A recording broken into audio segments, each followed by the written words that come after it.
Esse é o Domínio Público Podcast Literário. Conversa sobre literatura, rua de Salvador em 6 episódios. Eu sou Denilson Palumbo, seu menestrel. Literatura é rua, rua é literatura.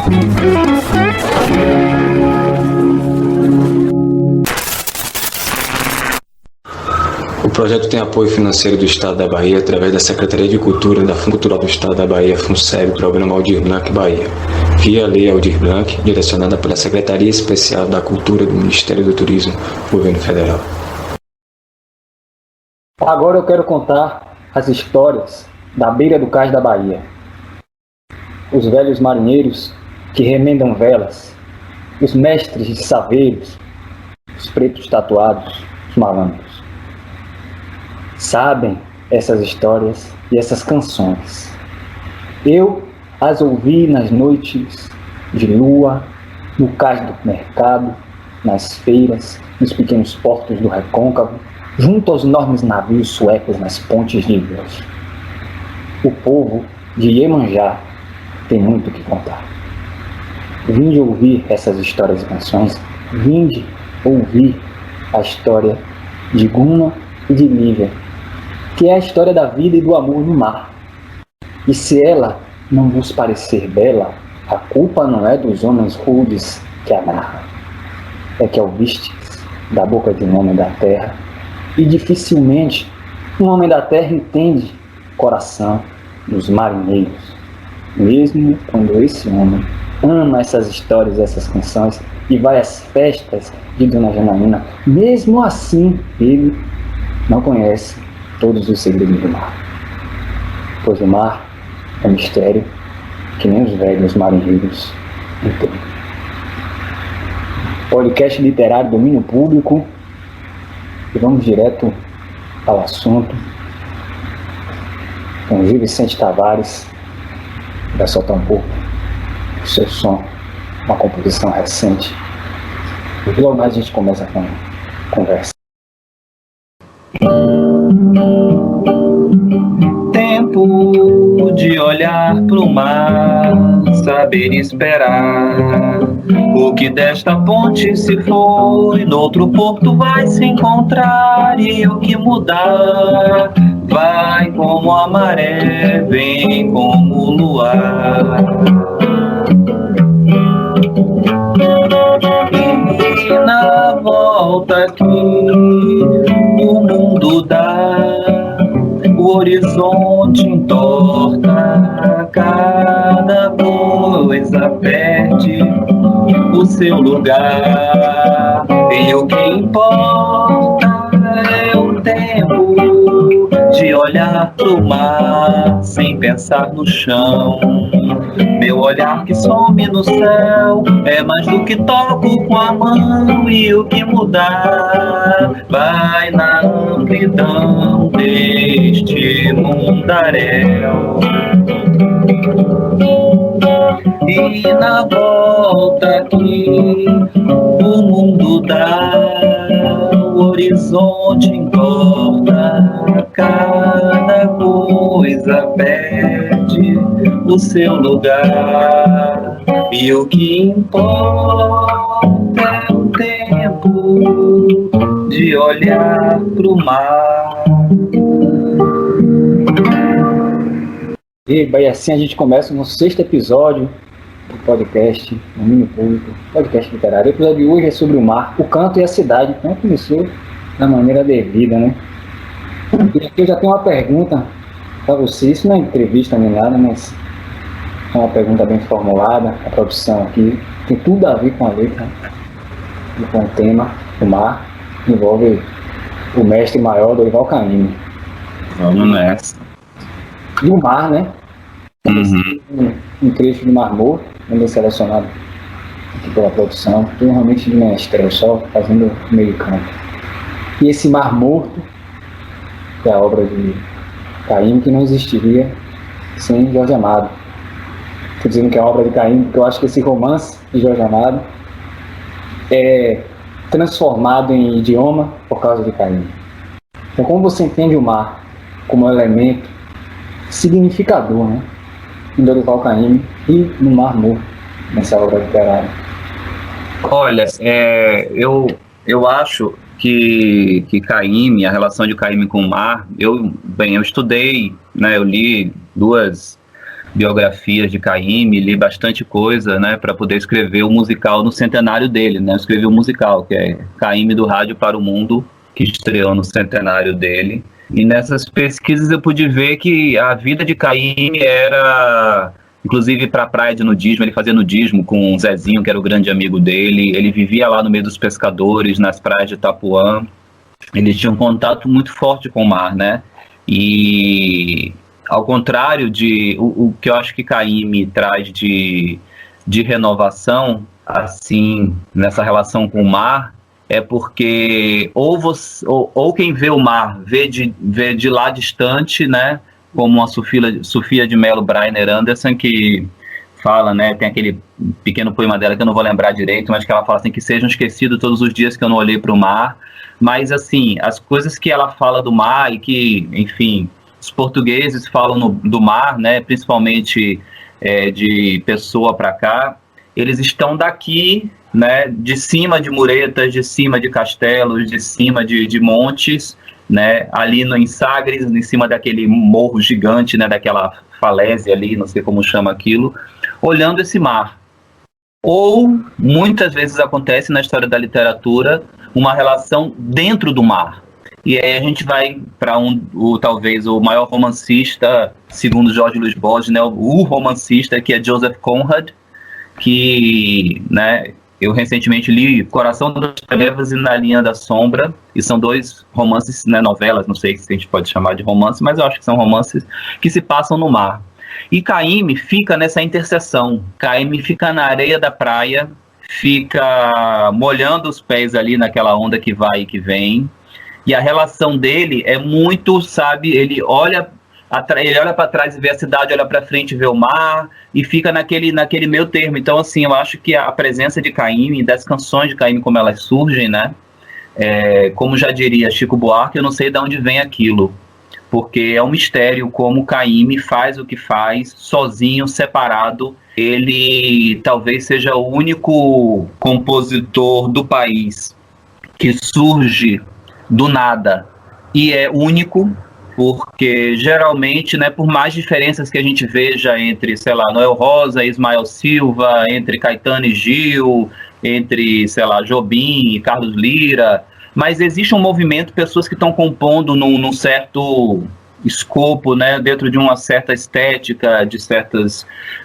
temas, de certas melodias, de certas harmonias, sempre, né, existem os grupos que são formados muitas vezes até pela crítica, a crítica que inventa nomes algumas vezes até, que as pessoas recusam, né? Mas são pequenos movimentos que acontecem, fluxos de pessoas que vão surgindo. E Caymmi não, Caymmi é separado de tudo, surge sozinho, fazendo aquele tipo de canção, inclusive ele é contemporâneo de Assis Valente, né? Assis Valente chegou a emprestar violão para ele, o case do violão, eles têm até uma relação bem próxima, né?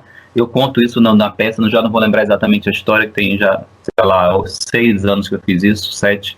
Mas, assim, então, eu acho que o especial de Caymmi justamente é esse. Assim como, se a gente for pensar, né, essa geração é incrível por isso. Jorge Amado é o primeiro a realmente tratar dessa Bahia, que é a Bahia que é conhecida hoje em dia mundialmente, né? Então, não só... ele fala desse mar, mas ele fala também daquela coisa, Pelourinho, daquele mundo, né, de Salvador, que encantou todo mundo, né, e que fez ele se tornar um escritor mundialmente conhecido, começando lá, né, pro lado de Tabuna e Ilhéus, com Gabriela e tal, com os primeiros romances dele lá ainda na zona Grapiúna, mas quando ele sobe para cá, ele encara essa Bahia, e enfim, então... eu acho que eles são muito especiais por isso, por abraçarem esse tema. Você vê que também Jorge Amado é uma ilha no meio da literatura brasileira, né? Ele é de uma geração regionalista, onde o regional era mais importante até, às vezes, do que retratar alguns tipos de personagem que ele tinha mais essa vontade, né, do personagem, das loucuras, confusões e humores e tudo mais. Então eu acho que Caymmi ele se insere junto com Jorge Amado de uma forma bem atípica na história da nossa arte, de uma forma geral, na literatura. E o mar aparece para eles como cenário, né? Eu aproveito assim porque você, como diretor teatral e dramaturgo, você também já tem esse olhar, né? Até quando você compõe, quando você fala. Sim. Tem isso. E o mar, eu acho que é o grande inspirador de Caymmi, né? Ele, todos os dois primeiros discos dele, que na verdade são um só separado, né? Que é Caymmi Voz e Violão e Canções Praieiras, é quase que um disco só separado em dois, porque é só ele, voz e violão, que inclusive ainda tem isso, ele surge como uma coisa diferente de tudo naquele momento, e é a primeira gravação voz e violão do Brasil, não saberia dizer se é a primeira do mundo, mas ele inventa essa história de gravar voz e violão, grava um violão completamente diferente também. Eu sempre digo que se Caymmi lançasse aqueles discos agora, vamos supor que Caymmi não existisse na música brasileira, e ele lançasse aquele disco agora, todo mundo ia achar que era uma coisa revolucionária, nova, ia mudar a ordem das coisas, todo mundo ia ficar caimiano, doido e tal, porque assim, é muito incrível. E então, esse lado dessa relação dele com o mar, e tem uma coisa muito importante, que eu acho que, inclusive Risério fala sobre isso, ele pontua muito bem isso, no Caymmi, Uma Utopia de Lugar, que é muito natural de Caymmi falar sobre aquilo. Não é o olhar de um intelectual, de um pesquisador, que vai, olha, deixa eu ver como os pescadores de Itapuã se comportam para escrever um romance sobre eles. Não, ele fala sobre o que ele vive no cotidiano. E ele tem essa genialidade de conseguir traduzir aquilo em canção. Ele consegue dar esse pulo do gato, talvez, pode-se dizer, né? De conseguir fazer grandes canções vivendo aquilo, sem esse olhar distante, esse olhar de fora. Que é um pouco como Joseph Conrad também, que é um cara que andou muito, viajou o mundo de barcos e navios e conhecia muito aquela realidade, né? Eu acho que todo mundo que tem esse contato com o mar, que é o meu caso, inclusive, contar uma breve história minha, mas assim, eu nasci em Salvador, fui com 8 meses para o Rio de Janeiro e morei lá até os 10 anos. Só que o que acontece? Todas as minhas férias eu vinha para Salvador e eu ficava entre Itapuã, na casa de meu pai, que é uma casa na beira da praia, e Morro de São Paulo, que na época eu sofria bullying dos meus coleguinhas, porque todo mundo ia veranear em Taparica, que era maravilhosa, e eu ia veranear num lugar que ninguém conhecia. Então as pessoas riam da minha cara, porque ele foi veranear no Morro de São Paulo, a gente não, foi pra Itaparica. Enfim, hoje em dia é até ridículo, né? Na época eu já achava, mas eu, enfim, ria por dentro, porque eu pensava assim, meu Deus, as pessoas não sabem o que é o Morro de São Paulo. E eu fui pro Morro de São Paulo na época que ninguém conhecia realmente. O Morro de São Paulo se separava entre veranistas e nativos. Não tinha turista. Quando aparecia um turista lá, meu Deus, aparecia um turista, a cidade se mobilizar para ver o turista que tinha aparecido, porque só tinha os veranistas, que na verdade, no caso da minha família, é mais ou menos veranista, porque minha avó nasceu no Morro de São Paulo. Meu bisavô, segundo dizia meu pai, que nem é parente, porque é minha avó por parte de mãe, mas meu pai, que pesquisou a história, diz que meu avô parece que era dono de metade do Morro de São Paulo, só que teve 12, 13 filhas, não sei quantas filhas. E nessa brincadeira, quando ele morreu, pronto, machismo estabelecido, patriarcado, né? Minha avó, com 13 anos, foi trabalhar numa fábrica em Valença para poder ter dinheiro para comer, costurando. Então, mas enfim, de uma forma geral, o mar sempre esteve muito presente na minha vida, demais. E quase todas as minhas canções eu falo de mar, eu sempre uso a metáfora do mar muito quando eu vou escrever, inclusive eu às vezes cometo algumas poesias, cometo alguns sonetos, e o mar também serve muito de metáfora para mim. E ele surge também como uma coisa muito endógena, muito presente, porque sou muito eu naquele mar ali. Não é uma coisa assim de, que metáforas bonitas eu posso, o mar é interessante, vou usar o mar como metáfora porque é bacana, entendeu? Não é necessário, não que eu esteja dizendo que isso é ruim, pelo contrário. Eu acho que Jorge Luiz Borges nunca andou num labirinto, nem nunca ficou chorando no espelho, nem nunca encontrou com um tigre e ficou o tempo todo fazendo poesia sobre espelho, tigre e labirintos, e eram poemas lindos. Então, não é que... Mas essa propriedade de Caymmi eu acho que dá um toque diferente para ele e faz com que as canções dele sejam especiais dessa forma. Você fala de seu pai, e aí o ouvinte tem que se situar, Salvador, Bahia, Rio Vicente Tavares, Eudado Tavares, poeta. E como eu lhe conheço também como pesquisador, você é professor atualmente na Universidade Federal da Bahia, bom, mas falar, porque eu acho que é importante falar na Universidade de Teatro. Mas a sua tese de doutorado, eu estava lá, uma coisa que eu li, não estava lá na defesa, por sorte do destino, que é sobre a herança do teatro do absurdo para o teatro moderno. Tal. Sim. O teatro absurdo é que sabe aquela coisa do teatro pós-guerra, vamos dizer assim. São modernos, e essa herança de Caim para nós é que é forte, né? Ele é o... Enquanto Jorge Amado é o homem da terra, como ele escreve ali, Caim é o cara que é do meio do caminho, né? Ele é da praia, porque a praia assim, é areia, vamos dizer, a areia não é terra. Sim. O cara da praia, mas ele não sabia nadar, né? Essa coisa. Aí eu queria saber, assim, como é que a gente pode pensar a herança de Caim aqui agora. Tanta gente hoje... Olha, como é que fica?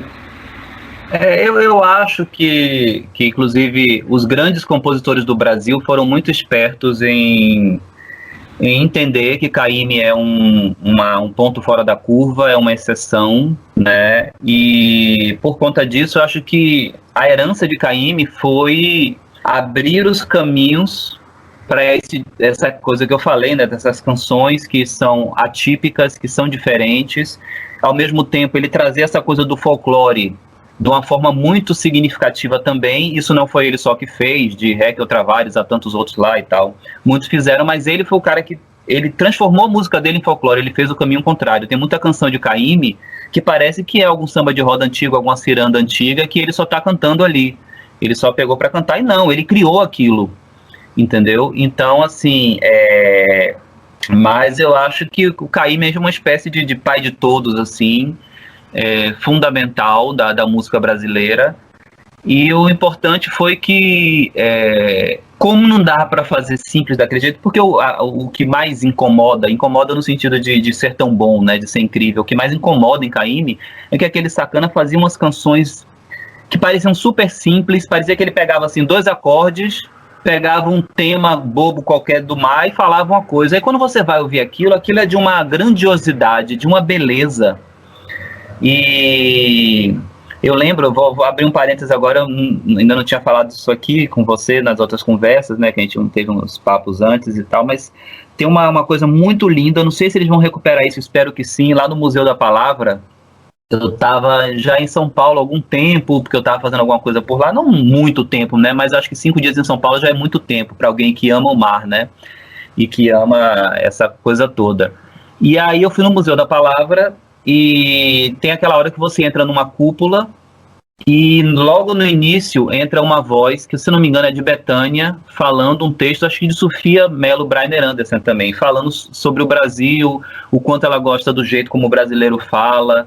E aí no final ela fala assim, porque quando um brasileiro ou uma brasileira fala coqueiro, eu começo a ouvir ela falar alguma coisa sobre coqueiro, aí corta e entra Caymmi, coqueiro de Itapuã, coqueiro, com aquela... Rapaz, eu comecei a chorar, parecendo um menino, porque aquilo me pegou tão forte, sabe? Porque aí você entende que Caymmi, de certa forma, ele conseguiu traduzir o Brasil todo naquilo ali, né?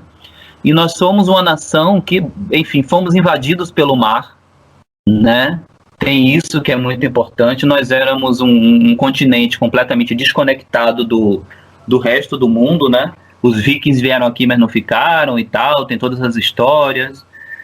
Diz que os portugueses, quando chegaram aqui, já tinha galinha, que não é uma coisa típica das Américas, enfim, não vamos entrar nesse... Mas a gente foi invadido pelo mar, e, curiosamente, você vê que o Brasil, as cidades, boa parte das capitais, eu acho que todas, absolutamente todas as capitais do Brasil, de cidades que tem praia, tirando São Paulo, você vê que até nisso São Paulo é diferente, né? Eu acho que todas são na beira do mar.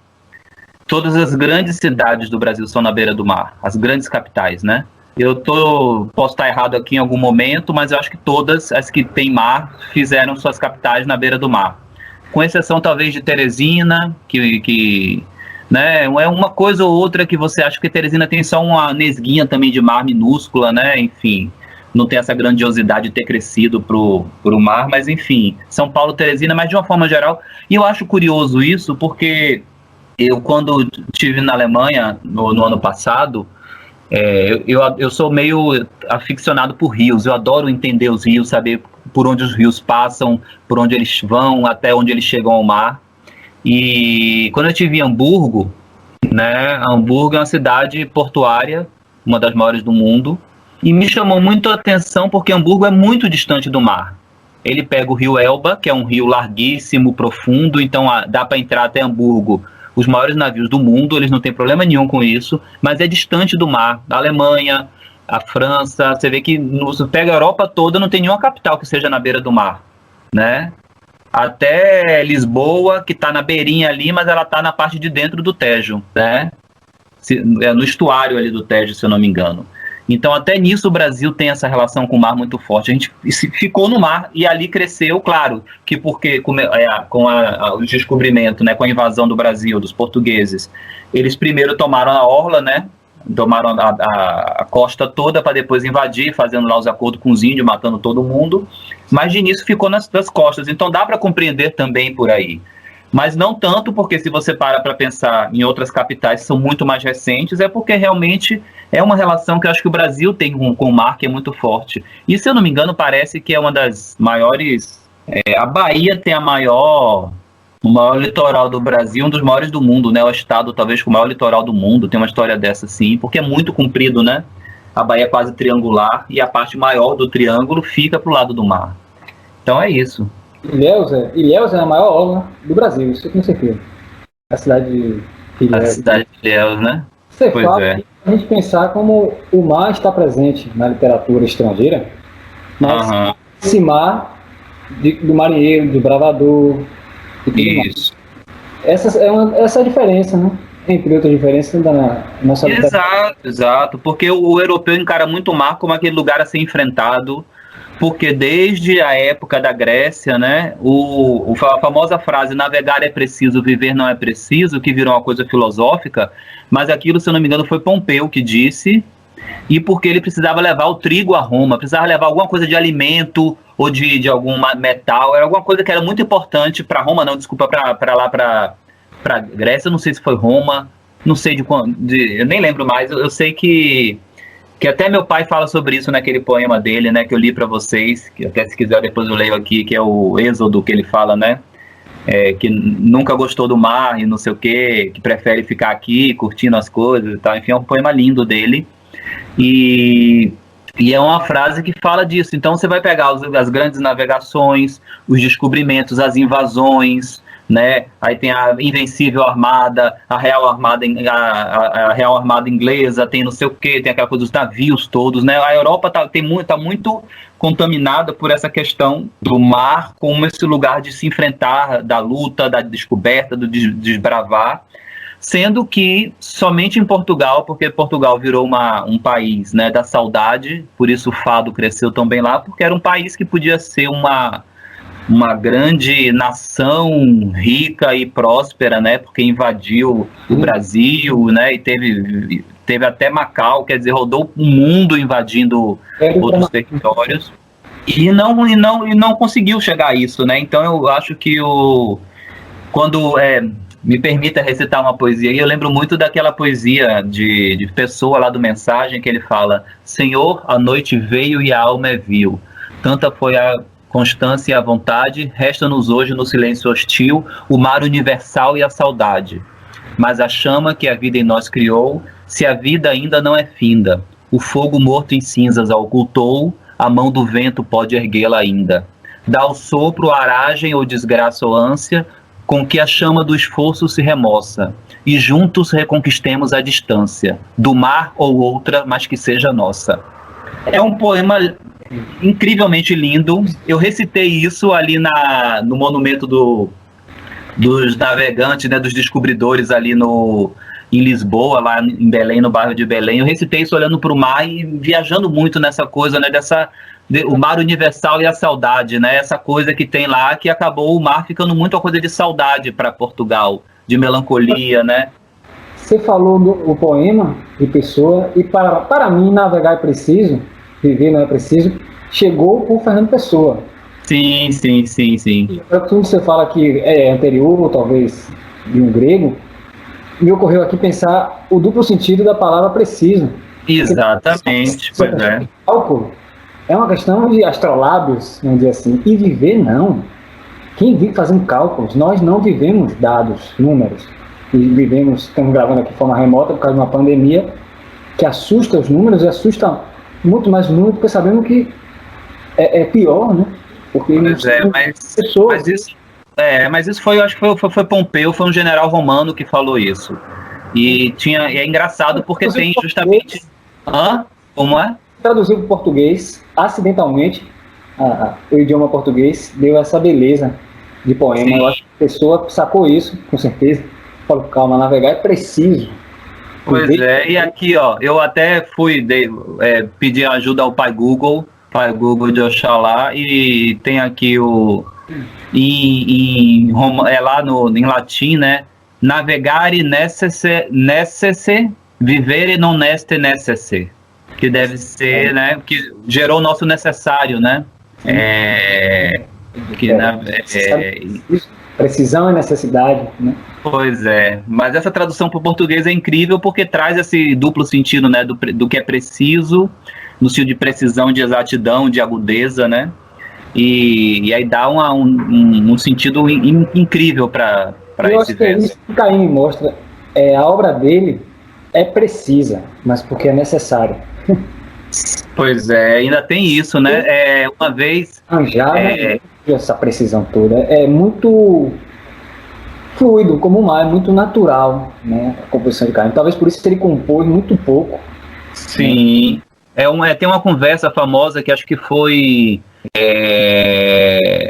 Quem foi, meu Deus? Oscar Castro Neves, não sei.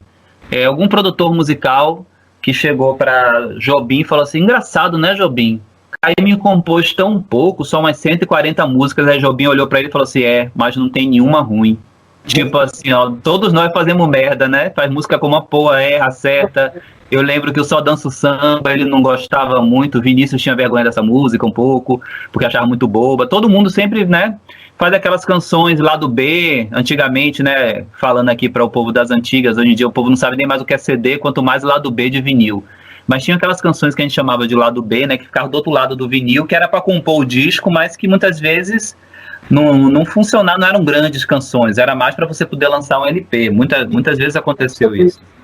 Não tem nada a ver, mas tem. João Nogueira, assisti recentemente, ele fala: a galera, ele fala assim, a moçada compõe um vinil sabendo que só vai estourar uma, que dirá do lado A, que dirá do lado B. Pois é. Guardava a música que sabia que era boa para outro vinil, para outro álbum, outro disco.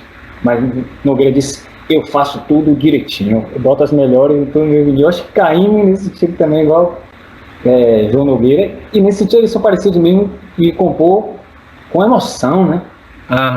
Emoção que Caim passa uma emoção. Autenticidade, né? Essa coisa da autenticidade, né? Que eu citei aqui, que Rizet pontua tão bem, é que é incrível porque ele fala de dentro da coisa, né? Ele, quando fala do Chico Ferreira e Bento, ele tá fazendo uma referência a alguém, a 3 pescadores que ele devia conhecer e que ele tá pensando. Chico era o boi do rancho nas festas de Natal e não sei o que. Ele deve imaginar tudo aquilo que acontecia, então ele tá falando muito de dentro. Então isso é muito bonito dele, né? É uma obra dramática, literária nesse sentido. Pois é. E ainda uma pergunta para fazer aqui, formulada. E aí, para quem está ouvindo, repare, Mar Morto é um romance de Jorge Amado. Fiz questão de confundir no começo. Falei que é de Caim, porque não existiria. Então, é um romance caiminesco, pode dizer assim. E também do próprio Dorival, né? Que fala da vida dos pescadores. Então, você acha que Dorival passava em suas letras uma visão, por causa de ser um homem mais próximo do mar, uma visão mais melancólica do mar e das relações das pessoas com o mar, do que Jorge Amado? Jorge Amado é o homem da terra, está chegando lá no... Não sei, eu acho que assim, como eles eram muito próximos, né, eu acho que eles trocavam muita figurinha. Eu acho que Jorge consegue, quando ele vai finalmente invadir o mar com uma história que é Mar Morto, né? Não à toa tem uma canção que é citada, inclusive, no Mar Morto, que depois Caymmi musicou, né? Doce Morrer no Mar, tem toda aquela relação dos dois. Eu acho que eles têm uma coisa muito próxima que fez, eu acho, que Jorge Amado um pouco traduzir em romance o que Caymmi tentava fazer com a canção. Mas é engraçado, porque Caymmi conseguiu traduzir o mar de várias formas, né? Mas sempre é engraçado, sentado na areia, né? Ele tá aqui olhando, eu lembrei agora, não tem nada a ver, mas tem, quando perguntavam para Gilberto Gil se ele era flamenguista, porque ele falava alô, torcida do Flamengo, ele brincava, não, eu sou fluminense, mas é porque como eu tô aqui do lado da arquibancada, eu tô olhando pro outro lado e dando tchau, assim, alô, torcida do Flamengo, tipo assim, vocês do outro lado. Ele fez essa piada, assim, e acho que Caymmi é um pouco isso, né? Eu nem sei se Caymmi já chegou a entrar num barco e ir para alto mar alguma vez na vida. Eu não lembro de... Mas Nelson Rodrigues não jogou bola nenhuma, mas escreveu... Pois é. Mas é isso, mas ele não precisa conhecer o que acontece no mar. E aí, isso é que é muito inteligente nele. Ele, como não conhece o mar lá de dentro, a visão dele é sempre de alguma coisa que se esfuma, né, se esvoaça por ali, né, torna-se uma neblina, e quando volta trágico. Quando volta, então ele tem esse respeito, e tem esse respeito por si mesmo, por ele não conhecer o mar profundamente, ele não vai falar sobre aquele mar olhando de lá, ele só fala mesmo, é noite de temporal e o barco naufragou, mas você não vê ele falar em momento nenhum que aí o cara pegou o leme e a vela e rodou de tal jeito e fez o não sei o que da quilha, da proa, deste bordo. Ele não vai falar dessas coisas porque não é a praia dele. Então a visão dele é muito de quem tá... Ele é quase, né, ter essa brincadeira dessa coisa feminina, né, que Caymmi tinha muito, né, aquele olhinho que ele fazia, aquela brincadeira toda, né, que ele tinha. E ele tem quase uma visão das mulheres, dos pescadores, né? É engraçado, eu nunca tinha parado para pensar, mas agora cai essa ficha, assim, que ele é meio que quase como uma mulher de pescador olhando essas cenas, porque ele não vai ao mar. O bem de terra é aquela que fica na beira da praia quando a gente sai. Exatamente. Ele chora, mas faz que não chora. Eu acho esse verso assim, repetição, cria uma tensão, um negócio bonito da porra, que inclusive era a trilha sonora de uma novela. Eu sou da geração mais recente, assim, de Caymmi, por causa da novela, esqueci o nome da adaptação, uma novela dessa, e Guma chegou pra mim como personagem que Marcos Palmeira, o ator que vivia. Sim. E então, tá aqui nos ouve, Dorival Caymmi é o cara que você já ouviu a música e também não saiba. Minha Jangada Vai Sair Pro Mar, por exemplo, eu ouvi Olodum tocando, achava que era do bloco Afro Olodum. Minha jangada vai sair pro mar, e o samba reggae rolando. Vou trabalhar, meu bem querer. Se Deus quiser, quando eu falar, essa música do Olodum nunca foi. E apesar de ter feito poucas músicas, ele é muito cantado, né? Sim, sim. Cantado por muitos artistas. E vozes femininas. Eu reparo isso assim. Você também tem isso, suas letras, suas composições. Eu ouvi, ou se você tocar, porque a gente se conhece nos saraus da vida, mas sei de Cláudia Cunha, que canta suas canções e tal, e para você poder falar também um pouco dessas suas canções, você acabou falando um pouco. É engraçado, porque se você for parar para pensar, Cláudia Cunha gravou Mar do Norte, não preciso dizer mais nada, é uma canção que eu falo sobre o mar o tempo todo. Ana Paula Albuquerque, no primeiro CD dela, gravou 4 canções minhas. Uma que eu falo sobre Bahia, e obviamente toco na questão do mar. Inês e o Mar, que eu não preciso dizer do que se trata. Quando o Amor Se Foi, que é um Ijexá, que fala sobre o mar. E a quarta, que é Breve Amor, que é uma canção de amor, assim, mas que também fala do mar. E... sempre... Como? Estou dizendo, escutem Cláudia Cunha. Pois é. E aí, nesse segundo disco de Ana Paula Albuquerque, ela gravou uma canção minha de novo, que se chama Descalça para Dançar, que é isso, vir descalça para dançar na beira do mar. Eu venho falar da coisa da beira do mar. Gravadas por quem? Desculpe, que eu acho que eu confundi de novo aí. Não, Cláudia Cunha gravou Mar do Norte. A Ana Paula Albuquerque gravou 4 canções minhas no primeiro disco, que todas elas eu acho que tem a palavra mar em algum momento, e 2 delas falam mesmo do mar. E no segundo disco dela, ela gravou uma canção que fala: vim descalça pra dançar na beira do mar. O refrão fala isso.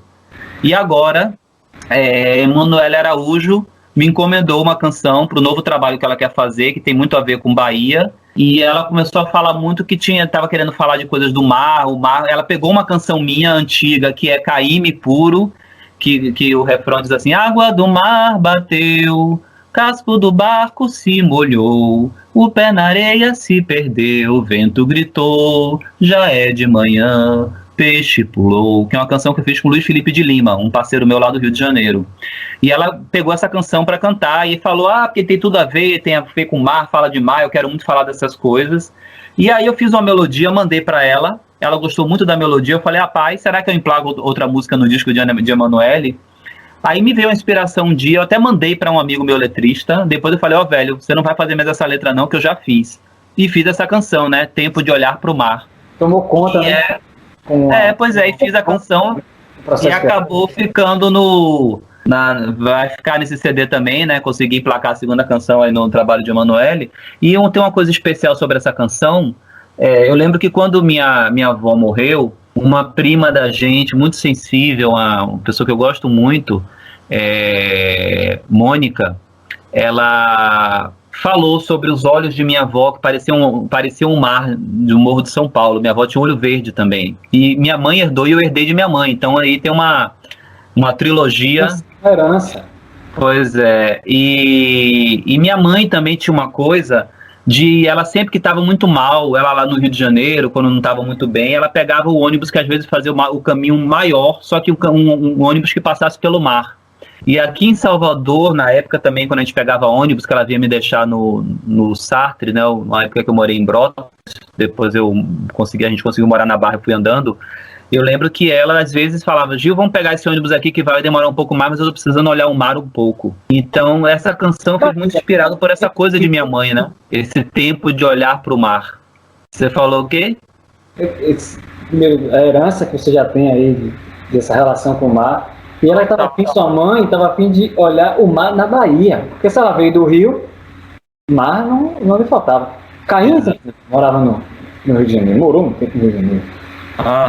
Se não me engano, a companheira dele, Estela, parceira dele de vida, né? Uhum. Era carioca, não tenho certeza, mas eles viveram muito tempo no Rio. Sim. E o mar pode ser uma fonte de inspiração poética, né? De uma forma geral. Assim, como é que você entende isso? Porque pra gente é um elemento da natureza. Uhum. O turista é uma paisagem, mas pra gente não. Você sabe o cheiro, você fala da espuma. E eu percebo que você já tocou a espuma do mar muitas vezes, já engoliu, já tomou caldo no mar, sabe dos perigos do mar. Como esse elemento da natureza é uma fonte de inspiração. Assim. Como é que a gente pode compreender isso? Eu acho que das coisas da natureza no planeta Terra, né? Porque para disputar a gente só tem a Lua, que inspirou coisas demais, né? Porque também é uma coisa incrível. Mas do planeta Terra assim como dizem, né, que a pele é o maior órgão do nosso corpo, né? Muita gente não faz ideia disso, né? Mas a pele é o maior órgão do ser humano. E o mar é o maior órgão da Terra, né? Então, esse grande órgão que está aí e que faz tudo funcionar, faz tudo andar, faz tudo se equilibrar, né? Boa parte do oxigênio que a gente respira é filtrado pelos plânctons que estão no mar. A vida começou no mar, né? Aquela coisa dos aminoácidos e os primeiros DNAs e não sei o que, e os protozoários foram crescendo. E aí, quando eu falo da Lua, é porque é isso, né? Dizem que a vida, quando as pessoas, os animais começaram a olhar para a Lua e foram atraídos por ela, que foram para a beira, né, da praia e começaram a querer andar para a areia e começar a habitar a terra, né? Então o mar tem muito isso. A gente veio de lá, né? E o mar, por ser essa coisa profunda, dizem que até hoje tem lugares do mar que nunca foram acessados, nas profundezas, né? Tanto que isso gera várias mitologias, várias coisas de gente dizer que ainda existem animais pré-históricos que a gente nunca viu, né? E tipo como um monstro lá do Lago Ness, né? E, enfim, então e o mar ele consegue ser incrível por quê? Porque ele funciona com a lua, né? Ele tem ciclos, você tem a maré baixa, a maré alta, tem a maré morta, você tem as águas de março, que é quando vem aquele mar fortíssimo, né? Que invade tudo quanto é coisa de Salvador aqui, molha tudo. Quer dizer, o mar ele tem muitos elementos ao mesmo tempo que perpassam a nossa vida e trazem milhões de possibilidades de metáforas, apesar de que o Sacana do Caymmi consegue fazer as canções dele todas praeiras e parece que ele não tem uma metáfora só em todas as canções praeiras, ele não coloca uma metáfora, é tudo absoluto. E isso é um negócio absurdo de como ele é incrível, né? Ele disse que o mar é uma lua líquida, sei lá, não tem metáfora. Não tem. Ele tem um respeito pelo mar, eu acho que ele conhece a dimensão, a importância, vou colocar entre aspas, religiosa do mar. Sim. No primeiro conversou bastante sobre tradição religiosa na cidade de Salvador, então não vale a pena aqui repetir, né? Estive ouvindo que o primeiro episódio vale a pena, do Cebola de Santiago. Então aí tá Iemanjá, a mãe de todos os peixes, dos pequenos, tudo que é do mar. A imensidão do mar é uma dimensão que a gente realmente não consegue entender. Não é para entender, é um pouco a arte, a pele, né? É como diz Mayakovsky, o mar da história é agitado. Esse poema dele é lindo, né? E enfim, pois é, e eu acho que essa inspiração então acaba servindo muito a poesia, né? Seja como metáfora ou seja de forma direta, porque e não tem jeito, aqui no Brasil, como eu já havia falado, né, sei lá, 90% das capitais, eu estou chutando números aqui de forma bem irresponsável, né, que eu estou lembrando agora, por exemplo, Porto Alegre também não está na... Quer dizer, tem uma parte lá que tem o Guaíba e tal, acho que Porto Alegre, não sei se tem alguma parte da cidade que chega a tocar no mar, eu não vou lembrar agora, porque Porto Alegre tem também muita água em volta, né, enfim... Mas é curioso, porque na Europa, as grandes capitais sempre estão à beira de um rio. A maioria absoluta delas está sempre à beira de algum rio. Né? Roma tem o Tevere, né? o Tibre, você tem o Rio Sena, você tem o Tamisa, você tem o... Eu acho que é a herança da Mesopotâmia. Pois é, mas é porque o rio é fertilidade, né? Ainda tem isso, porque, curiosamente, o mar não tem essa fertilidade. Você não pode regar com o mar, você não pode beber água do mar. Então ainda tem isso. Por isso que eu acho que traz esse mistério ainda mais, né? Porque você morrendo de sede, você chega na beira de um rio e se arrisca a beber aquela água. Agora ninguém vai beber água do mar. Mas o mar nos dá sem pedir semente. O peixe, eu acho que também é uma coisa... maravilhosa, imagina um homem, a civilização antiga, as pessoas antigamente, meu Deus, de onde vem, né? Porque você planta semente e você vê que dá, você tem que botar semente para pessoal. Hoje, atualmente, tem fazenda marinha e tudo mais. Então, o mar, ele tem outra relação, o cheiro, né, do mar. A gente está aqui no podcast só se ouvindo e me imagina aqui próximo do mar. O mar, ele tem um cheiro que é o tal do sargaço, né? O que é o sargaço, né? Pois é, e você falou disso, né? Para mim, a canção mais bonita da história da música popular é Sargasso Mar, porque eu acho que é uma canção incrível. Caymmi, que inclusive Caymmi tinha uma cultura muito boa, né? Porque a gente tem que lembrar que antes da ditadura militar o ensino gratuito era excelente, né? Se a gente for começar a botar na ponta do lápis, quem destruiu o ensino gratuito, ensino, né, público, foi a ditadura militar, porque foi naquele momento que começou o declínio. Mas Caymmi estudou na escola e ele pôde ter acesso a Camões, pôde ter acesso a Debussy, né? O mar, quando quebra na praia, é bonito, aquilo ali é Debussy puro, e aquelas modulações que ele faz, né? E ele ouvia Debussy, ele assume isso. E aí que vai também outra coisa genial dele, ele tinha esse conhecimento de tudo, mas ele fazia do jeito dele. E aí ele tem um pequeno componente que eu lembro que uma vez eu conversando com o Roberto Mendes, eu falando para ele, pô, Roberto, eu tô querendo estudar harmonia, porque a harmonia amplia eu aprendendo mais harmonia, mais a fundo, vai ampliar a minha forma de compor, os caminhos, porque já aconteceu de eu fazer música minha, de eu pensar uma melodia e acabar criando outra, porque foi o caminho harmônico que eu achei melhor, mais fácil, e não consegui resolver o outro caminho harmônico que eu queria. Hoje em dia eu já estou me ousando mais. Roberto nem falou pra você. Ele falou pra mim, não, rapaz, não estude harmonia não, suas canções são lindas porque são espontâneas, você faz do seu jeito, se vai engessar demais se você estudar muito, não sei o que e tal. Enfim, eu não chego a concordar porque as minhas canções, sem muito estudo, não são canções tipo Caymmi, né? Eu não sou nenhum gênio da música, então, como eu não faço nada que preste, eu acho que quanto mais eu estudar, eu posso melhorar o que eu faço. Mas no caso de Caymmi, por ser um gênio, por ser, como eu te disse, um ponto fora da curva, ser um ser diferenciado, né, interplanetário, aí, sei lá o que, um extraterrestre quase, ele brincava com isso, ele dizia que quando ia tocar no violão, ele sempre botava um dedinho a mais aqui, um dedinho acolá, experimentando harmonias, e tudo sem um conhecimento. Ele não estudou harmonia, ele não trouxe Cole Reuter para dar aula para ele, ou seja quem for... Entendeu? Então, assim, eu acho que isso dá um toque diferenciado, porque, além de tudo, ele tem esse lado também meio bruto, né?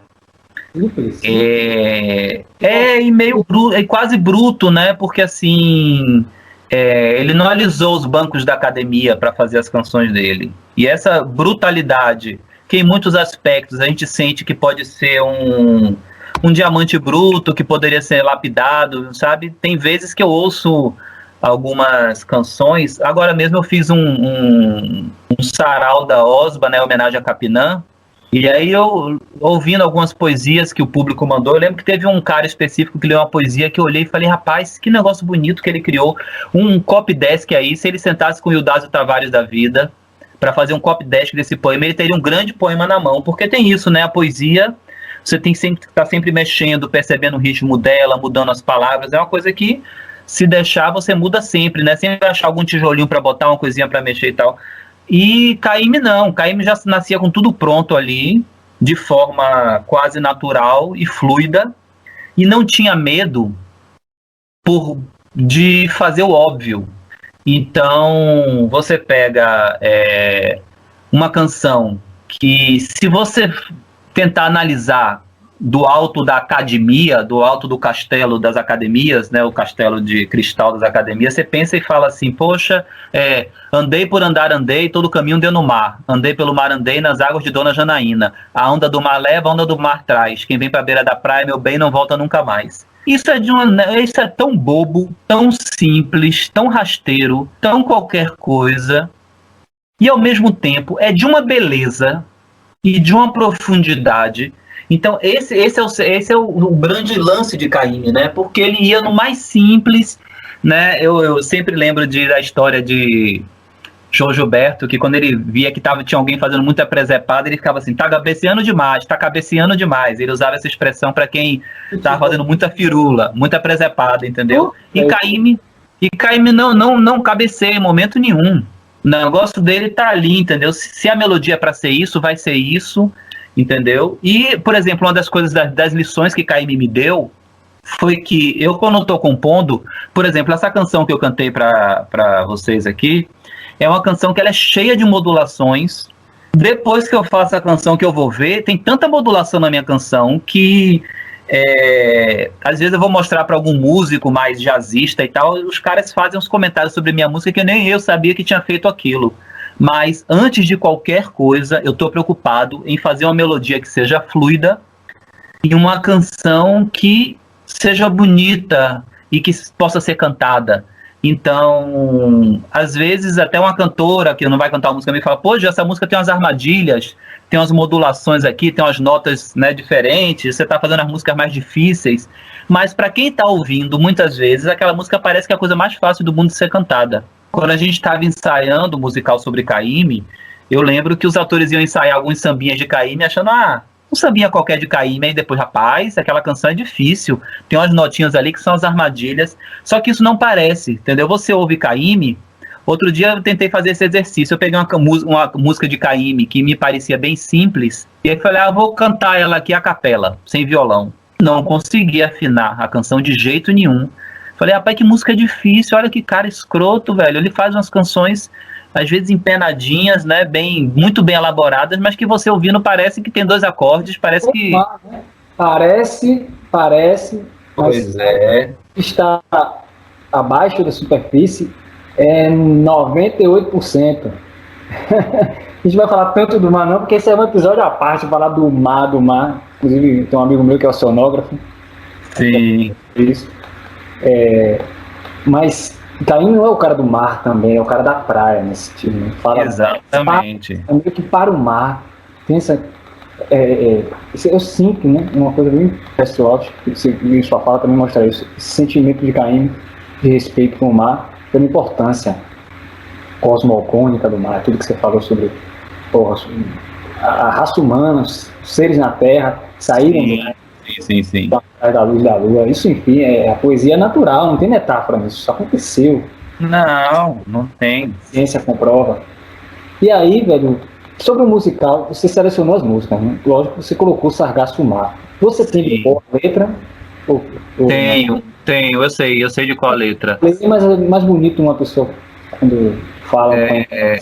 Como você falou, põe de pessoas. Quando a letra diz assim: quando se for esse fim de som, doida canção que não fui eu que fiz. Verde luz, verde cor de arrebentação, sargaço mar, sargaço ar, deusa do amor, deusa do mar. Vou me afogar, beber do mar, alucinado, desesperar. Querer viver para morrer, com Iemanjá. Então, a última palavra não é uma palavra. E aqui eu reparo numa coisa. A outra letra que você falou, ele se refere a Iemanjá como Dona Janaína. Sim. Também a armadilha, vamos dizer assim, da poesia. Porque quando ele fala de Iemanjá, já tem outro contorno melódico, já tem outra história musical. Aham. Tem uma coisa que essa canção, inclusive, uma vez eu tive o privilégio de conversar com Dori Caymmi, e falando sobre Sargasso Mar, que eu achava uma canção, a melhor canção de todos os tempos, que eu amava essa canção. E aí ele olhou para mim com aquele vozão e falou: eu também acho, inclusive. Aí ele contou para mim a história, que ele disse que um dia, lá pelos idos de, sei lá, década de 70, 80, Caymmi já não compunha mais, compunha assim uma música a cada 20 anos para uma coisa que Jorge Amado armava uma arapuca para ele e obrigava ele a fazer, né? Que Jorge Amado era bem... Eles tinham uma relação super divertida, de uma escrotidão de irmãos, né? Então ele fazia umas arapucas e Caymmi ficava puto porque quase que era obrigado a fazer a canção, porque às vezes Jorge Amado falava: eu tô escrevendo, vai ser essa novela agora, Caymmi prometeu uma canção, e era mentira. Aí a Globo ligava pra ele: Caymmi, cadê a canção? Ele, aquele fila da puta do Jorge Amado disse que ia fazer a canção. Tinha umas histórias dessas assim, né? Não é exatamente essa se eu tô inventando, mas ele fazia coisa desse tipo. Aí obrigava quase Caymmi a compor. E aí Caymmi tinha muito tempo sem compor, e aí ele chegou pra Dori e falou: Dori, vem ouvir uma coisa aqui que eu fiz. E aí Dori sentou e ele cantou Sargasso Mar. E ele falou: Gil, eu levantei, fui por quarto, me tranquei e fiquei chorando 2 horas seguidas. Porque pegou ele de um jeito a canção, né? E o Sacana faz isso, né? Quando se for esse fim de som, doida canção que não fui eu que fiz. É uma música toda empenada, e ele mesmo fala: é uma canção doida que não fui eu que fiz, porque isso aqui tá muito empenado para ser Caymmi. Ele passou, ele transformou na linguagem da música. Eu sinto isso em literatura também. Uma vez eu vi uma entrevista e de novo, isso aqui não é entrevista, né? É uma conversa. Eu vi uma entrevista de um escritor argentino, Julio Cortázar. Você falou de Borges. Aí procurem, por favor. Aí ele fala: não, eu estava escrevendo um conto, e depois ele diz: não estava escrevendo não, já estava escrito, eu só precisava converter em idioma. Dessa maneira, eu acho que o idioma de Caymmi era música, e música brasileira. Sim. Não é qualquer música, que é essa música nossa, e, meu Deus, é um orgulho. Se é uma besteira sentir orgulho de ser brasileiro, talvez pela música e pela poesia, que é a música em si, né, brasileira. Sim. É importante saber que é uma música nacional, né? Acho que a gente tem que falar disso também. Ele é o cara que veio antes, por exemplo, preservação tropicalista e não se agregou a isso, porque ele era isso, um cara, uma ilha. Um cara que, Não, ele veio antes da Bossa Nova. Claro, você falou Assis Valente foi o cara que João Gilberto pegou ali a música e fez aquele maravilha que ele fez. Ele é antes da Bossa Nova. Ele canta a voz do violão antes de João Gilberto cantar a voz do violão, só que com a voz. Exatamente. E João Gilberto, que não é menino, botou Rosa Morena no primeiro disco, no antológico disco Chega de Saudade, e sempre gravou Caymmi. E cantando miudinho, né? Eu acho que de João, né? João Gilberto é outro episódio, fica registrado aqui. Um dia a gente chega lá, convida o James Martins, porque sabe tudo de João Gilberto, é aficionado, o cara é maluco. Poeta também, aí poeta gosta dessas maluquices. E derivar essa importância, né? Eu ia dizer uma pedra fundamental, uma pedra basilar da estrutura, mas não pode ser pedra porque é do mar. Mas tem um mar cheio de pedra, e ali em Itapuã, então, tem pedra que só porra, então tá valendo. Pois é, e a gente fala em todos os episódios aqui sobre a cidade, especificamente a cidade de Salvador. Essa é a tônica aí, musicalmente falando, do podcast. Aí, como diria a dona Helena Barbosa, vareia, né? Sim. Terça, quinta vareia de uma hora para outra. Aí Itapuã, bendito Itapuã. Itapuã. Na época de Caymmi, era outra coisa, né? E os turistas não têm entendimento, né? Do que aquilo era um vilarejo. Você alcançou um pouco isso, eu não cheguei a alcançar. Conheço itapuanzeiros, talvez você se identifique com ser itapuanzeiro, que tem um tempo que a cidade vem crescendo e passa longe de ser um bairro calmo. É comércio, enfim, inclusive autossuficiente, né? Não é igual a Cajazeira, é uma cidade... Mas olha, tem uma coisa de Itapuã que é importante ser dita. Como Itapuã era um lugar de veraneio, na verdade eu fiquei assustado porque eu tenho um amigo meu que é advogado, José Carlos Bastos Barreto, é o pai até de Robertinho Barreto, do Baiana. Eu estava um dia no apartamento dele, lá na Pituba, e aí ele olhando falando, engraçado, Gil, quando eu era moleque, eu vinha veranear aqui, ali na frente. Então, assim, a Pituba era lugar de veraneio, entendeu? Quanto mais Itapuã.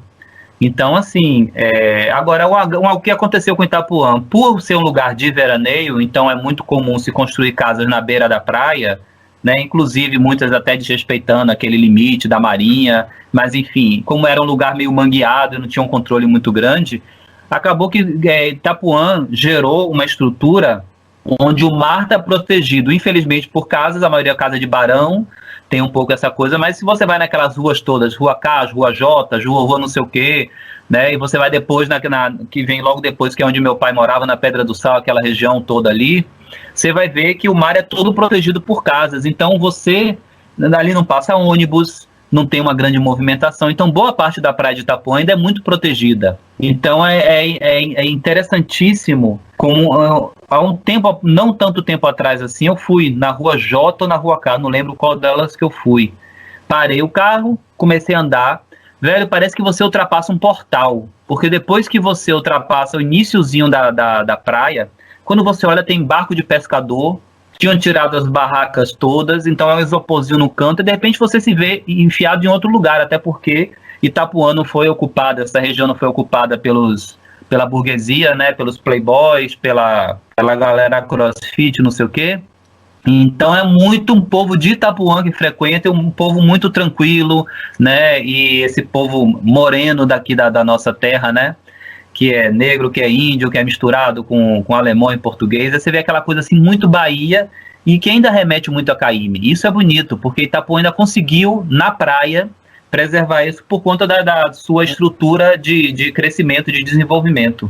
Na praia, mas e a Lagoa de Abaeté? Na Abaeté tem uma lagoa escura. E agora?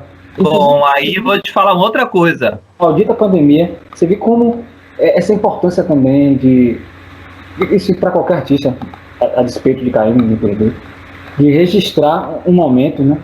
A Lagoa da Abaeté que ele canta, infelizmente não é a Lagoa da Abaeté de hoje, totalmente poluída, né? Em um lugar realmente sagrado, tem a mesma importância que o mar. Acho que Caymmi também deixa a dica, quando ele fala Dona Janaína, sabe? O rio corre para o mar, não existe. Claro. Não é só a festa de Iemanjá, é de Iemanjá sim, mas tem celebrações no Dique do Tororó, ali, na água doce. Então, essa coisa da água doce também, da água da Baité, como os rios foram sumindo na cidade de Salvador e caindo, registra isso, né? Isso Sim. É importante demais. Tem uma coisa, você falando sobre isso, né? Tem... O Baité é uma lagoa escura. É engraçado porque eu lembro que quando eu ia pra praia com minha mãe e meu padrasto, a gente sempre ia para aquela região ali de Placafort, para Itapuã, e sempre na volta, para tirar o sal, a gente passava na Lagoa do Abaeté. E era uma época que tinha só 2, 3 barracas de madeira, com palha, e tinha uma mulher que fazia uma acarajé lá, que meu padrasto gostava muito. E então essas coisas são engraçadas, porque eu também tive uma relação com a... Como é que se diz? Com a Lagoa do Abaeté, que era muito próxima, era uma coisa quase de parte da minha infância, da minha história ali também, da minha juventude. E é isso, o Caio não conseguiu cantar tudo isso muito bem, né? Ele realmente, podemos dizer que talvez seja o grande tradutor dessa Bahia daquela época, né? Não é uma lavadeira de Itapuã, nunca será, não pode ser. Sim. Só os de Itapuã podem cantar a Lagoa do Abaeté com a profundidade que ela tem, mas ele deixa um registro. Eu acho isso importante falar, porque a Lagoa do Abaeté sofre muito, e é uma reforma aí, tem um documentário sobre isso, Carlos Pronzato, um documentarista argentino, contribui muito pro nosso Brasil. E eu falei aqui, não posso esquecer de falar também de um amigo, Marcelo Caetano Barreto Rosa, oceanógrafo. Logo menos ele cola também no podcast, porque a gente vai falar só de mar. A gente já falou de mar, e é lógico, rio e mar, mas tem um trecho aqui que eu preciso falar, que aí depois eu passo a bola para você mesmo, porque tem a representação, digamos assim, do que ele fala, tem a Baeté real e tem o nosso imaginário, que é o que nós, enquanto coletivo, construímos. Como o Dorival e o imaginário, sua obra, o imaginário sobre a obra do Dorival, tudo isso que a gente interpreta, integram parte de um discurso que forjou a nossa baianidade. Aí é complicado, né? Tem um projeto de Estado, você sabe. Dorival Caymmi foi um dos artistas locais que teve, em algum momento, a sua obra a esse serviço ou de serviço. Ele não tem culpa no cartão disso, você não tem culpa, não tem condenação, mas serviu para forjar a composição de identidade, né? Sim. Estado da Bahia, centrado em Salvador, que é um problema. Então isso é uma coisa com interesses políticos de Antônio Carlos Manda Mais. O que fala? Antônio Carlos Manda Mais. Foi um dos fundadores do Teatro Arena, não, ato pálido do Partido Arena, não confundo Teatro Arena, mas eu já procuro, que era aquela desgraceira toda dos tempos da ditadura. Então essa identidade ela é perigosa, né? Sim, mas olha, Denison, tem uma coisa assim, é porque eu sempre quero me informar sobre muita coisa e acabo que não dá para dar conta de tudo, né? Mas tem um livro de Hobsbawm que ele escreveu com uma mulher, que eu não lembro agora quem foi, que se chama A Invenção da Cultura. E ele vai mostrar como todas as grandes culturas do mundo que a gente conhece são uma invenção que mais ou menos vem de cima para baixo. É o governo, é um governante, é um rei, é um reinado, é um concílio que decide, não, vamos estimular aquilo, vamos fortaleça e tal, claro, através da beleza da criação do povo, da força do povo, mas para aquilo se tornar oficial, né, foi preciso ter uma mão de cima que olhou e falou, vou pegar aquilo e vou colocar. Então, assim, isso que foi feito na Bahia, dessa Bahia mítica, que é a cidade de Salvador e o Recôncavo, né, mas que muita gente lá pro lado do sertão fica retado, e Elomar fica dizendo, já ouvi ele falar, né, dessa república tem um nome que eles querem dar para aquela região toda ali, onde tem conquista, né, que tem uma coisa mais sertaneja mesmo. Mas isso é natural que aconteça, você precisa vender uma imagem para fora, né, turisticamente falando, culturalmente, é natural que a gente tente afirmar nossas características, né? Mas a gente também tem que lembrar uma coisa que é muito importante: a Bahia realmente é um berço de muita coisa. Salvador, essa região do Recôncavo é o berço de muita coisa, né? O samba saiu daqui de alguma forma, né? As comidas típicas que são daqui. Você tem um livro lá de Manuel Quirino que eu sou doido para ler, onde ele vai distinguir quais são as comidas de herança africana, quais são as comidas baianas, quais são as comidas sertanejas. E ele vai falar, por exemplo, muqueca. Tem muita comida que é comida baiana mesmo, não é comida africana. Porque a gente inventou muita coisa, assim como o próprio candomblé, que o candomblé, como a gente conhece, é uma invenção brasileira e tipicamente, notadamente baiana, porque é aqui que tem, né, as pedras fundamentais dos principais terreiros e das principais mulheres e homens que fizeram o candomblé viajar o Brasil inteiro. Então, assim, a gente tem já realmente isso muito intrínseco agora. Houve uma sensibilidade, tudo bem, com toda a crítica que a gente possa ter, mas houve uma sensibilidade de um cara que, por pior que a gente possa ter de imagem, de ACM, em vários aspectos, muita gente que fala monstruosidades dele, mas foi um cara que viveu a Bahia, sabe? Foi capoeirista do Campo da Pólvora, conheceu todo mundo. E tem uma história, já que a gente está falando de Caymmi, que é bem interessante. Odorico Tavares resolveu fazer um show em Roma para mostrar a música da Bahia. E chamou várias pessoas da Bahia para fazer esse show lá.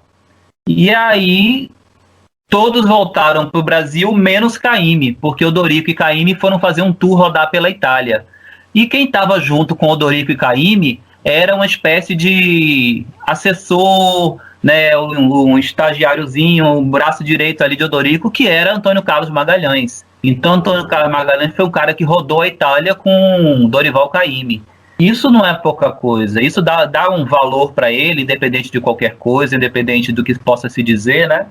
Porque, claro, a gente tem toda a razão de odiar, e tem que odiar muito a ditadura militar do Brasil, foi uma desgraça, e eu acho que muito do que a gente está vivendo é porque a gente ficou muito mão na bunda, muito, anistia, não prende ninguém, tá tudo lindo, vamos em frente. Não fez como o Chile, que tem um museu da memória, que mostra a desgraça que foi a ditadura. Todos os países, crime, se um general fala da ditadura vai preso, como aconteceu no Uruguai. Aqui é tudo mão na bunda e virou a merda que o Brasil está hoje por conta disso.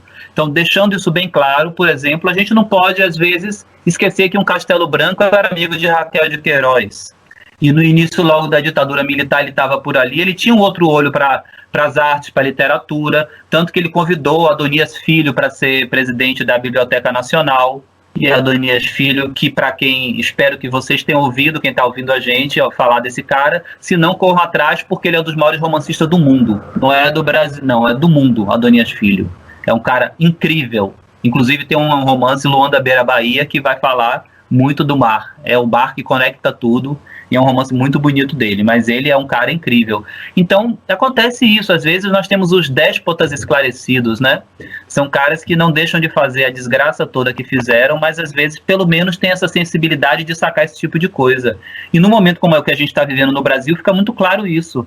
Porque a gente olha para o governo federal e não sai nada. Porque não há mínima sensibilidade para nada de cultura, para nada de literatura, para nada de arte, para nada de coisa nenhuma. Então, nesse aspecto, se você vai comparar o Antônio Carlos Magalhães com o Dito Cujo lá em cima da agora, não tem nem comparação. A coleção de arte de Antônio Carlos Magalhães diz que é uma maravilha, ele tem quadros incríveis, tem uma coleção de arte que parece que tem até disputa familiar por isso. Então, acontece, né?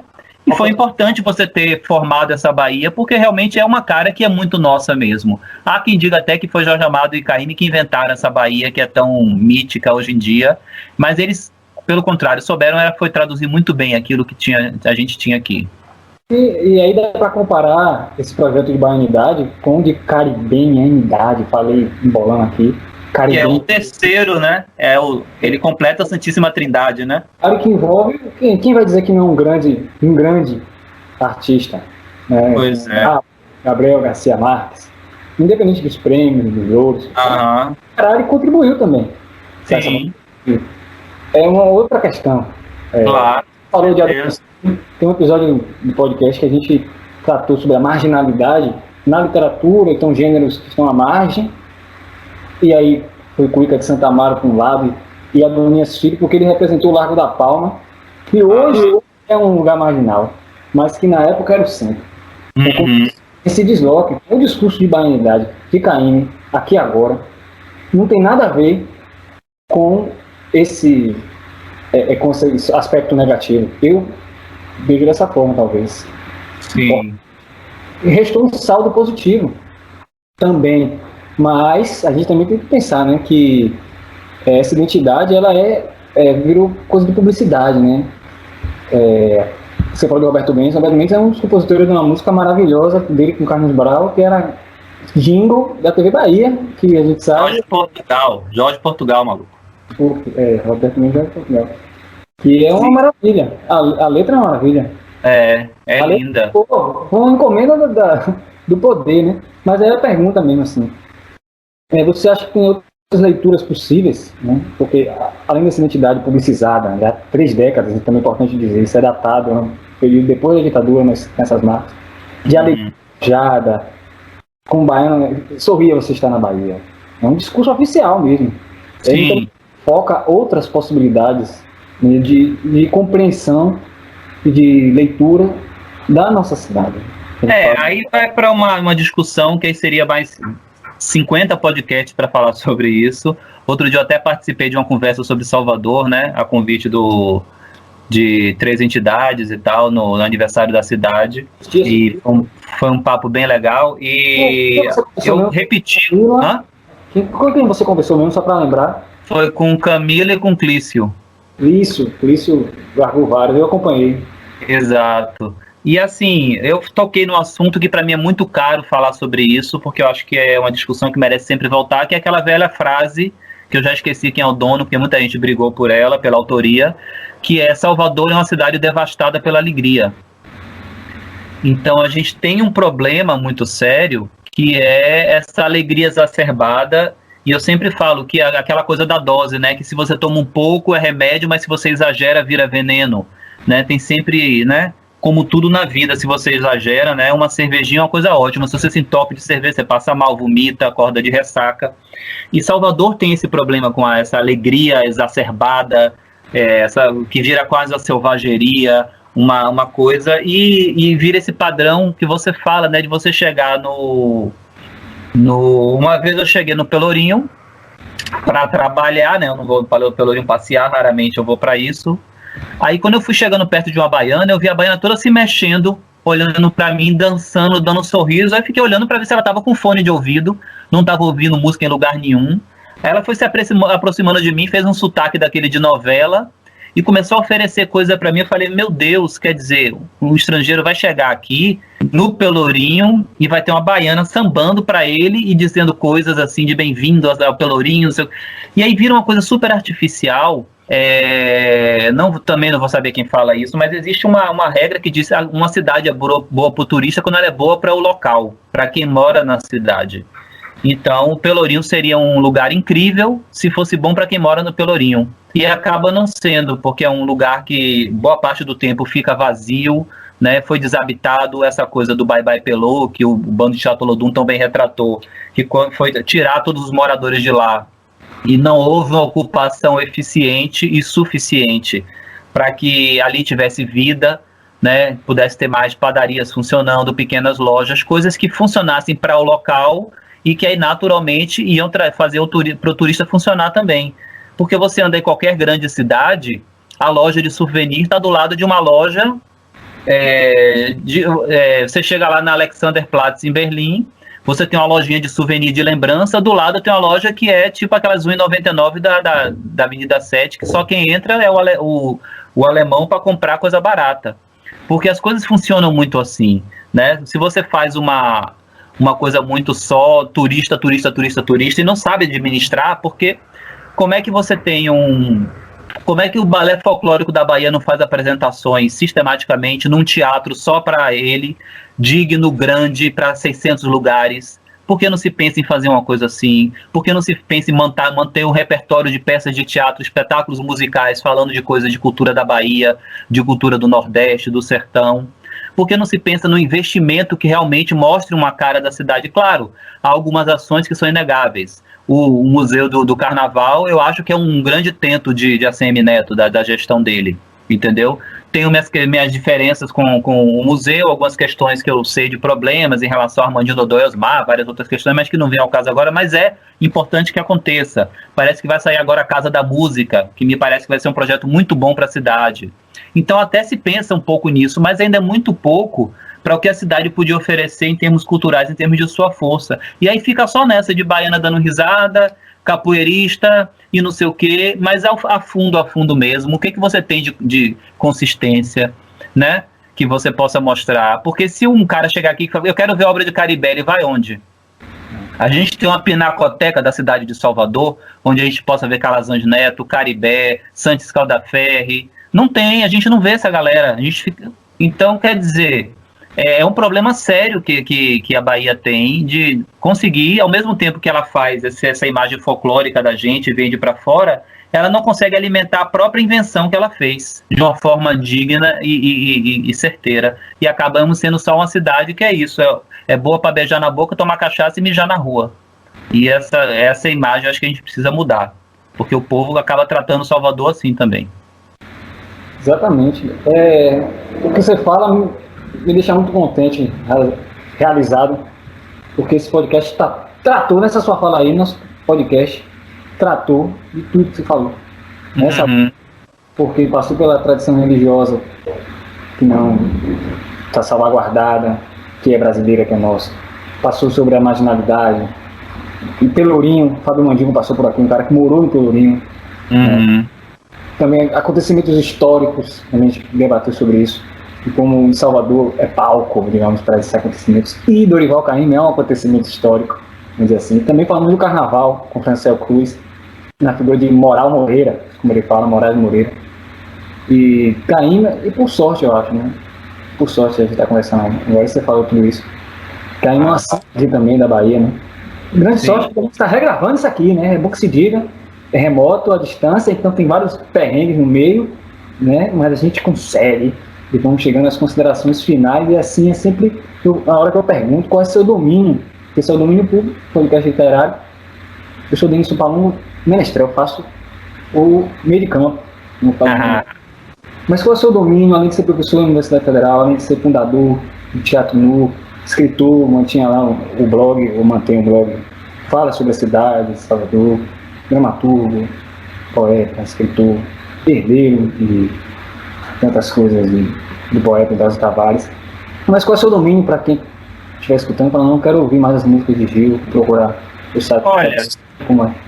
Eu tenho uma grande aversão ao Instagram, porque eu acho que é uma ferramenta muito egóica e que, né, não estimula a interação, uma conversa, ao contrário do Twitter, do Facebook, que eu acho que quando você comenta, aí já recebe uma notificação, a postagem sobe, tem tudo isso. Então, mas de alguma forma a gente tem que usar, porque é a ferramenta do momento para comunicação. Então eu tenho postado naquele IGTV algumas canções minhas, tem o Instagram do Teatro Nu, temos o Facebook do Teatro Nu, então sigam, olhem lá, vejam as coisas. A gente não está postando muita coisa porque realmente estamos num limbo, né? A cultura brasileira está num limbo e totalmente pessimamente assistida, né, por todas as instâncias.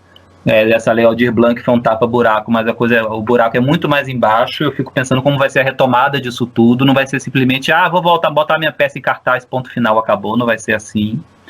Mas aí o Teatro Nu tá aí, continua firme e forte. Tenho feito muito direções artísticas para a Orquestra Sinfônica da Bahia.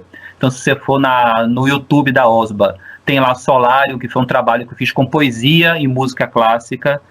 E tem também o Sarau, que a gente fez em homenagem a Capinã, que também tem a ver com poesia, tem a ver com música. Então, tem tudo a ver com o que a gente está conversando aqui. Tá lá na página da Orquestra Sinfônica da Bahia no YouTube, para quem quiser procurar.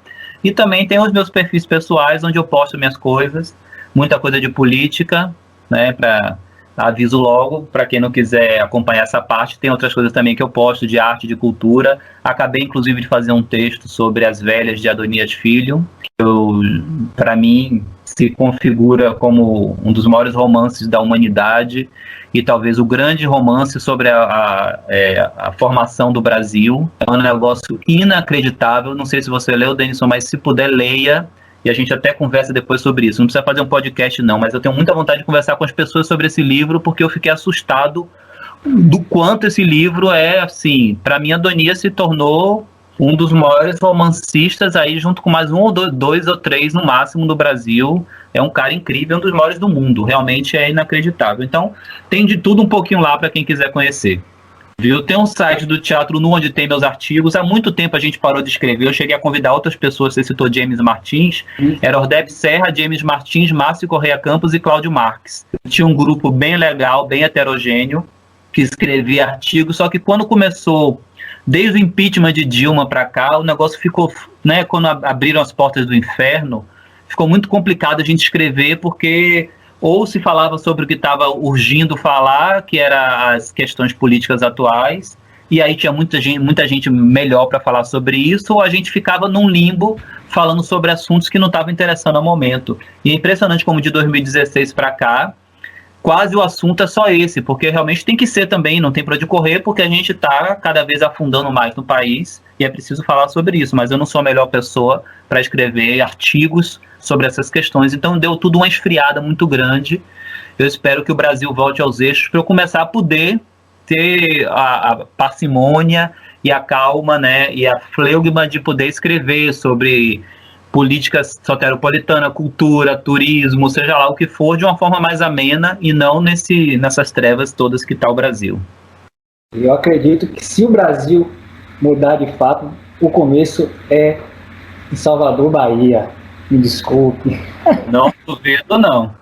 Eu não duvido disso. Inclusive vai ser, já é algo iminente, né? Nossa literatura é potente. Você enaltece, você faz parte dessa literatura local, dramaturgo, poeta. É uma honra estar aqui. Já estive no lado de ser seu professor, seu aluno, você é meu professor. Em 2011. Então é muito gratificante mesmo.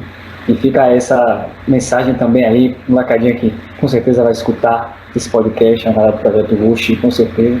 A galera para procurar ouvir mais. Acho que o podcast é isso, é um espaço para escuta. É muito apelo visual, você fala no Instagram, no Facebook, mas escutar é que são elas. E ler ainda mais complexo esse processo de compreensão, né? Com certeza. E é isso. A meta desse podcast é que a pessoa saia daqui e vá ler um livro. Vai ler das minhas filhas, vai ler um texto seu, de quem quer que seja, né? Esse é o podcast literário. Chegamos ao 6º episódio, nessa temporada é o último episódio, Rua, Salvador e Literatura, essa relação sempre. Esse episódio foi o Mar, o Canto e a Cidade, do Vicente Tavares, Teatro Nu, é isso mesmo, NU, Teatro Nu, procurem saber e saibam. Procurar, eu acrescento aí essa frase famigerada, saiba onde procurar, porque só procurar saber, hoje tem que conferir a fonte, então essa aqui é uma fonte, mas não é inesgotável, procure mais. Então, muito agradecido, Gil, pela sua presença, e a gente segue nas conversas aí sobre tudo que ocorreu, políticas e literaturas. Com certeza, muito obrigado, um grande abraço, espero que em breve, eu sei que não tão breve, a gente possa bater outro papo aí ao vivo, seja sobre qualquer coisa ou só para tomar uma cerveja mesmo. Abração, meu velho. Parcimônia, sarau da casa da mãe. Pois é, maravilha. Abraços aí, solta a vinheta, produção, vinheta massa com jixá e tudo.